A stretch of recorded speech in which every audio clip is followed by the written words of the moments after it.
আমি অসমৰ পৰা মিয়া খেদিবই লাগিব। আমি অসমৰ প্ৰতি জেগাত আমি পাইছোঁ আৰু অসমীয়া মাজত মিয়া বাসস্থান নাই।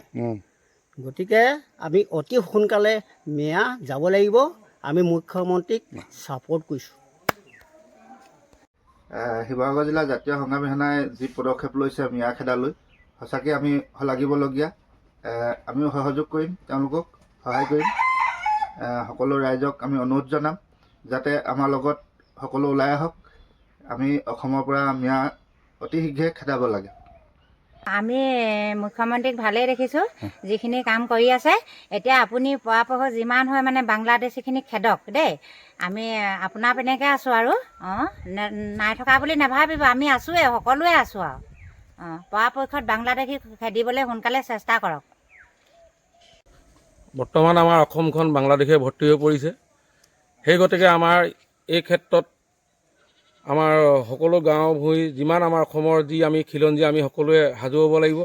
আৰু এই ক্ষেত্ৰত আমাৰ সন্মানীয় মুখ্যমন্ত্ৰী ডাঙৰীয়াৰ লগতে যি আমাৰ দল সংগঠন আছে সকলোকে আমি সহযোগ কৰিব লাগিব।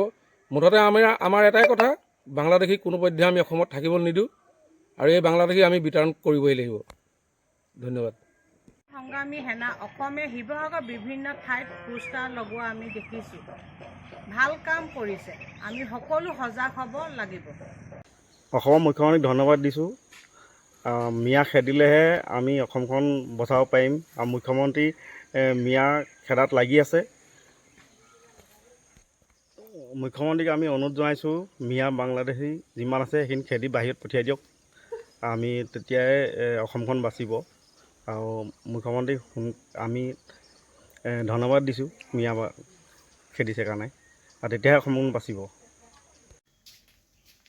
বৰ্তমান অসমত মিয়াৰ আগ্ৰাসন আৰু প্ৰব্ৰজন বহুত দিনে দিনে বাঢ়ি গৈছে। অসমীয়া জাতীয় সংগ্ৰামী সেনাই যি পদক্ষেপ গ্ৰহণ কৰিছে অতি আদৰণীয়, প্ৰশংসনীয়। আমি আন্তৰিকতাৰে গ্ৰহণ কৰিছোঁ। তেওঁলোকে অভিযান চলাই যাওক, মিয়াক খেদিবই লাগিব অসমৰ পৰা। নহ'লে আমি অসমীয়াসকল অসমত জীয়াই থকা ভূপেন হাজৰিকাৰ গীতটোৰ দৰে হ'ব। অসমত অসমীয়া স্থান নহ'ব। মিয়াৰ আগ্ৰাসন বহুত বাঢ়ি যাব আৰু অসমীয়া যুৱকৰ ওপৰত অত্যাচাৰ হ'ব। অসমীয়া যুৱতীসকলে মিয়াৰ পৰাই হত্যা, ধৰ্ষণ, লুণ্ঠন, মিয়াই সকলোখিনি বৰ্তমান বেয়া ব্যৱহাৰখিনি কৰি গৈছে অসমত। তেওঁলোকে হত্যা, ভাং, কানি, জুৱা, মদ, আপোনাৰ যিমানখিনি মানে ড্ৰাগছৰ পৰা আদি কৰি সকলো ব্যৱসায় মিয়াই কৰে। গৰু চুৰ কৰে, মানুহ হত্যা কৰে, বাটত ধৰি অসমীয়া যুৱতীক বেয়া ব্যৱহাৰ কৰে, ধৰ্ষণ কৰে। সেইবিলাক মিয়াসকলৰ দ্বাৰা বেছি হয়। গতিকে মিয়াক খেদিবই লাগিব। বহুত বছৰ আগৰ পৰা এই পদক্ষেপ গ্ৰহণ কৰিব লাগিছিলে আগৰ নেতাসকলে, কিন্তু সেইখিনি কৰা নহ'ল।